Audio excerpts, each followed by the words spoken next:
अखिलेश जी ने बहुत हंसते हंसते कहा है, इसको हंसते हंसते जवाब देना। इस सामने जितनी पार्टियां हैं उनका राष्ट्रीय अध्यक्ष उन 5 लोगों को ही चुनना है परिवार के। हमें माननीय अध्यक्ष जी करोड़ों सदस्यों में से 12-13 करोड़ सदस्य प्रक्रिया कर कर चुनना है तो देर लगती है, आपके यहां जरा भी देर नहीं लगेगी। मैं कह देता हूं अभी 25 साल तक आप अध्यक्ष हो जाओ, नहीं बदल सकता। और देश के लिए और बड़ी आबादी के लिए भारतीय जनता पार्टी की सरकार में एक और बिल आया है, क्योंकि मेरे से पूर्व में जो हमारे साथी बोले हैं वो माननीय सदस्य हमारे साथ नहीं, लेकिन मैं उनके बहुत सारी बातों से सहमत हूं। और अध्यक्ष महोदय, मैं देख रहा हूं जो एक्स कांग्रेस वाले वो ज्यादा बोल रहे हैं।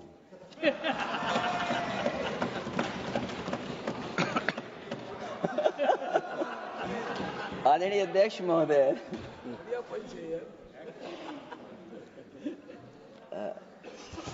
अध्यक्ष महोदय, जो आज बिल पेश हुआ है, मैं हिंदी और अंग्रेजी को जो कुछ समझ सकता हूं वो यही मैं कह सकता हूं कि माननीय मंत्री जी ने ये कहा कि ये उम्मीद है। ये उम्मीद कैसे बना है, अंग्रेजी में भी मुझे समझ में नहीं आ रहा कि उम्मीद है, ये हिंदी में भी समझ में नहीं आ रहा कि ये उम्मीद है। यूनिफाइड वक्फ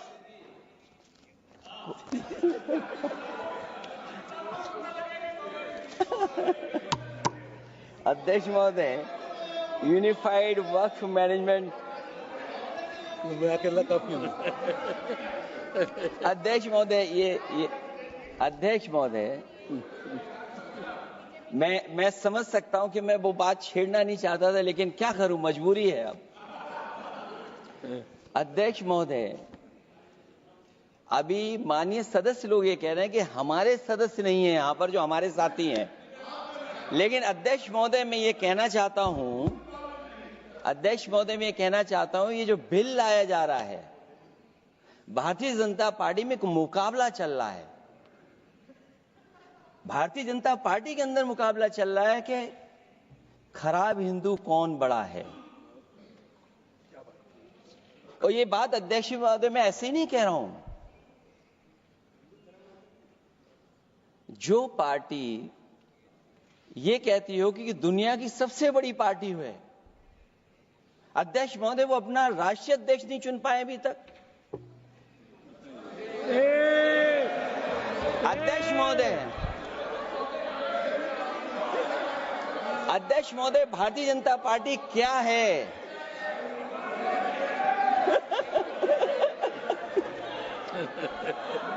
जी, मैं अखिलेश जी ने बहुत हंसते हंसते कहा है, इसको हंसते हंसते जवाब देना। इस सामने जितनी पार्टियां हैं उनका राष्ट्रीय अध्यक्ष उन 5 लोगों को ही चुनना है परिवार के।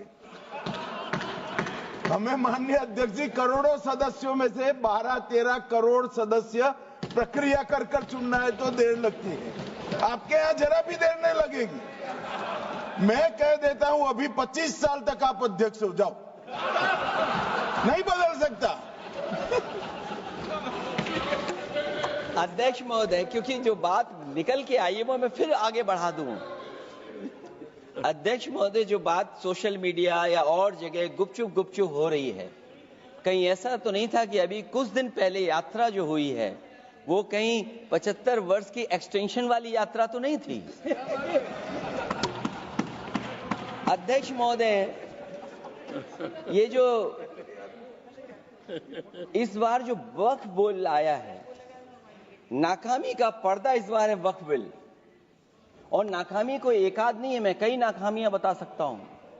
अभी मैं माननीय सदस्यों को सुन रहा था, वो पुराने कई बिल उनके बारे में चर्चा कर रहे थे कि कितने प्रोग्रेसिव बिल लेकर के आए हैं। मुझे याद है मैं उत्तर प्रदेश में उस समय था और मुझे लगा कि शायद इनकी बात वो बात ठीक होगी। एक ये बहुत तैयारी के साथ फैसला लेकर के आए थे और फैसला ये लिया था आधी रात के आज के बाद नोट नहीं चलेंगे, नोट बंद हो जाएंगे। अध्यक्ष महोदय, उस नोटबंदी नाकामी के बारे में भी तो चर्चा हो जाए कि अभी भी न जाने कितनी जगह पर कितना रुपया निकला जा रहा है, कितना निकल करके आ रहा है।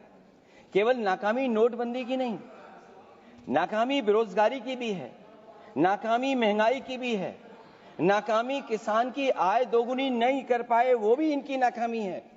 मुझे याद है एक माननीय मंत्री जी पूरे देश की नदियों के बारे में बीओडी बता रहे थे, लेकिन माननीय मंत्री जी ये भूल गए कि उनके शहर में, उनके क्षेत्र की जो नदी है उसकी बीओडी क्या है।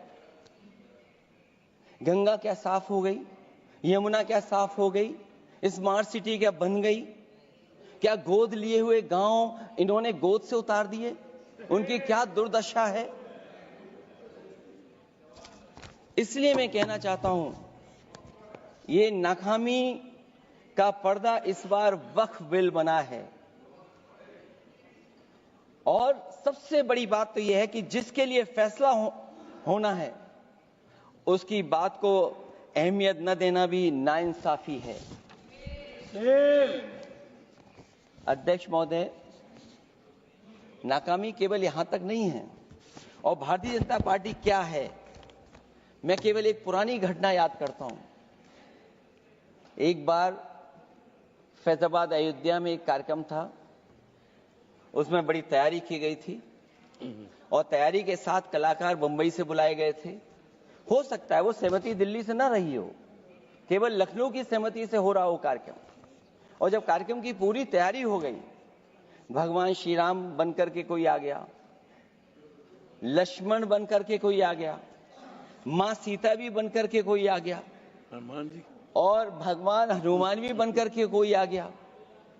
लेकिन जब लखनऊ से वो हेलीकॉप्टर उड़ा और अयोध्या पहुंचा तो सब लोग थे, लेकिन उसमें हनुमान नहीं थे। अध्यक्ष महोदय, मैं भारतीय जनता पार्टी के लोगों से कहूंगा कि जानकारी करिए कि आखिरकार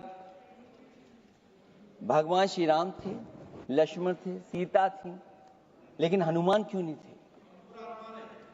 हनुमान इसलिए नहीं थे, शायद उनकी जात या धर्म कुछ और था।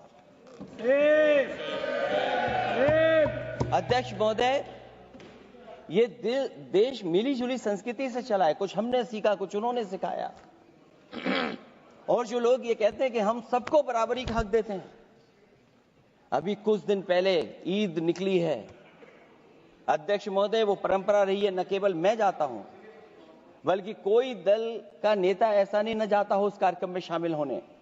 भारतीय जनता पार्टी के जो मुख्यमंत्री, उप मुख्यमंत्री, वो भी जाते हैं, उप मुख्यमंत्री, सभी धर्मों के नेता आते हैं। लेकिन पता नहीं इस बार क्या साजिश थी, षड्यंत्र था कि वहां पर कुछ पाबंदी लगी हुई थी। अगर किसी कारण पाबंदी लगी हुई थी तो बात समझ में आती है, लेकिन जब जानकारी हुई है, किसी को नहीं पता था कि पाबंदी क्यों लगी है कि आप नहीं जा सकते वहां पर कार्यक्रम में शामिल होने। क्या यही भारत है, यही संविधान हमें रास्ता दिखाता है? अध्यक्ष महोदय, मंत्री जी बताएं हमें, वो खुद भी माइनॉरिटी हैं, भगवान बुद्ध के रास्ते पे चलते हैं। भगवान बुद्ध का रास्ता दूसरा है।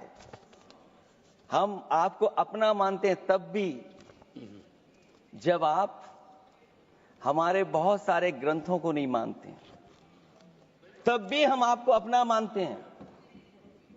आप हमारे पुराणों को नहीं मानते हैं, आप हमारे उपनिषदों को नहीं मानते हैं, लेकिन सोचिए, हम हिंदू वो लोग हैं जो आपको स्वीकार करते हैं और गले लगा करके चलते हैं।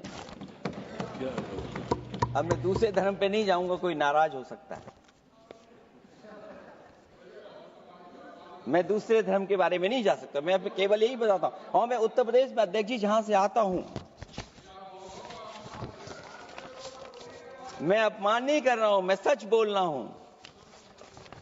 और ये बिहार के चुनाव में जो आप कह रहे हैं कि महिलाओं को 2 मेंबर बना दिया, इस बार मैं भी देखूंगा आगे भारतीय जनता पार्टी कितनी महिला लोगों को टिकट देंगे वहां पर।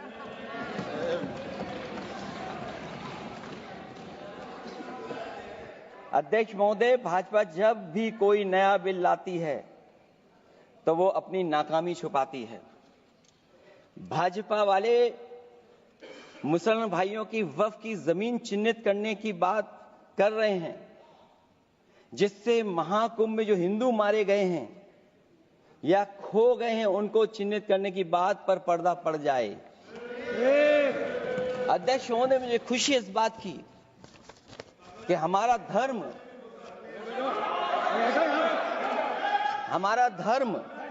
अध्यक्ष महोदय नहीं कुछ कहना चाहते हैं नहीं प्लीज, तुमको अलाउ नहीं किया। अध्यक्ष महोदय,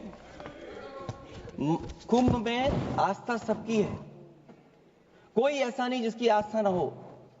और कुंभ कोई पहली बार नहीं हो रहा था।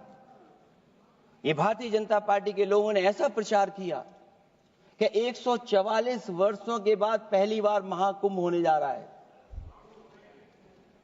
और लोग निकल पड़े। सरकार ने कहा कि हमारी तैयारी 100 करोड़ की है। आप कहते टेक्नोलॉजी का हम इस्तेमाल करेंगे, जमीनों को हम मैपिंग कर करके डेटा एंड रिकॉर्ड ठीक करेंगे। अध्यक्ष महोदय, ये बताएं कि वो 30 लोग कौन थे, उनके नाम क्या थे जिनकी जान चली गई। न केवल जान जाने वालों की, बल्कि अध्यक्ष महोदय ये सरकार बताए कि जो लगभग 1000 हिंदू खो गए हैं, जो अभी तक नहीं मिले, जो अभी तक नहीं खोज पाए हैं, वो 1000 हिंदू की सूची कहां है? और फिर धर्म कारोबार की बात है, जो ये लोग अध्यक्ष महोदय, मैं कार सेवक वाली बात इसलिए नहीं छेड़ना चाहता हूं। अध्यक्ष महोदय, ये शायद माननीय सदस्य जानते नहीं कुछ सच्चाई नहीं जानते। अध्यक्ष महोदय, ये संविधान की वजह से, संविधान को बचाने के लिए, हिंदू एकता को बचाने के लिए कुछ फैसले लिए गए, लेकिन एफआईआर हम लोगों पे नहीं लिखी गई थी। एफआईआर उन पे लिखी गई थी जो बेचारे तैयार हो गए थे सुबह, लेकिन पता नहीं कहां से फोन आया था, कहा था कि अब तैयार तो हो गए हो लेकिन आप शिलान्यास में नहीं आ सकते। बहुत सही। इसलिए बात को इधर से उधर नहीं में ले जाना चाहता। अखिलेश जी, जरा वक्त पे भी आ जाओ। अच्छा, वक्त पे आ रहा हूं। नहीं, वक्त पे अध्यक्ष इसलिए आ रहा हूं क्योंकि वक्त समझने के लिए भारतीय जनता पार्टी की सोच क्या है। और ये अध्यक्ष महोदय जब ये कह रहे हैं कि इससे कारोबार होगा, अध्यक्ष महोदय, धर्म की चीजों से कारोबार नहीं हो सकता। हमारे उत्तर प्रदेश के मुख्यमंत्री जी ने भी कहा कि कारोबार होगा। वो 30 की गिनती में उलझे हुए हैं, जैसे 30 मार खाए वो। उनसे पूछा कि जान कितनी गई, वो 30। उनसे पूछा कि कारोबार कितने का होगा, 30 गुणा 10,000 करोड़। सोचिए, कुंभ हमारा क्या कारोबार की जगह है? और फिर उसका कौन नापेगा, कैसे नालाएगा? और फिर हमारे माननीय मंत्री जी कह रहे हैं कि जमीन, चाहे वो रेलवे की हो, चाहे वो डिफेंस की हो, वो भारत की जमीन है। मैं भी स्वीकार करता हूं कि रेलवे की जमीन भी भारत की है, डिफेंस की भी जमीन भारत की है। क्या डिफेंस की जमीन नहीं बेची जा रही मंत्री जी? अध्यक्ष महोदय, क्या रेलवे की जमीनें नहीं बेची जा रही हैं? अध्यक्ष महोदय, केवल यहां तक नहीं, कितना हस्तक्षेप होता है। वक्फ भी भारत के, इसीलिए तो कहीं ना कहीं वक्फ की जमीन से, अध्यक्ष महोदय, माननीय मंत्री जी बताएं, और मुझे उम्मीद है कि जब जवाब देंगे तो बताएंगे कि वक्फ की जमीन से बड़ा मुद्दा वो जमीन है जिस पर चीन ने अपने गांव बसा लिए हैं, लेकिन कोई बाहरी खतरे पर सवाल बवाल न करे, इसलिए ये बिल लाया जा रहा है। और माननीय मंत्री जहां से आते हैं, जिस प्रदेश से आते हैं, कम से कम ये तो बताएंगे कि वहां कितने चीन ने गांव बसा लिए, घर बन गए हैं। अध्यक्ष महोदय, आपके माध्यम से सरकार गारंटी दे कि वक्फ की जमीन कभी भी किसी भी पैतरेबाजी से किसी और मकसद के लिए किसी और को नहीं दी जाएगी। वक्फ की वर्तमान व्यवस्था में चाहे 5 साल के धर्म पालन की पाबंदी की बात हो, या कलेक्टर से सर्वेक्षण के हस्तक्षेप की बात हो, या वक्फ परिषद या बोर्ड में बाहरियों को शामिल करने की बात हो, इन सब का उद्देश्य मुस्लिम भाइयों के सार्वजनिक अधिकार को छीनकर उनके महत्व और नियंत्रण को कम करना है। ट्रिब्यूनल के निर्णय को अंतिम न मानकर उच्च न्यायालय में लेकर जाने की अनुमति देना दरअसल जमीनी विवाद को लंबी न्यायिक प्रक्रिया में फंसाकर वक्फ भूमि पर कब्जों को बनाए रखने का रास्ता खोलेगा। सबसे बड़ी बात यह कि वक्फ बिल के पीछे की न तो नीति सही है, न नियत। ये देश के करोड़ों लोगों से उनके घर दुकान छीनने की भी साजिश है। भाजपा एक अलोकतांत्रिक पार्टी है। वो असहमति को अपनी शक्ति मानती है। जब देश के अधिकांश राजनीतिक दल वक्फ बिल के खिलाफ हैं, तो उसे लाने की जरूरत क्या है जो जिद क्यों कर रहे हैं सरकार? वक्फ बिल का लाना भाजपा की सियासी हट है। वक्फ बिल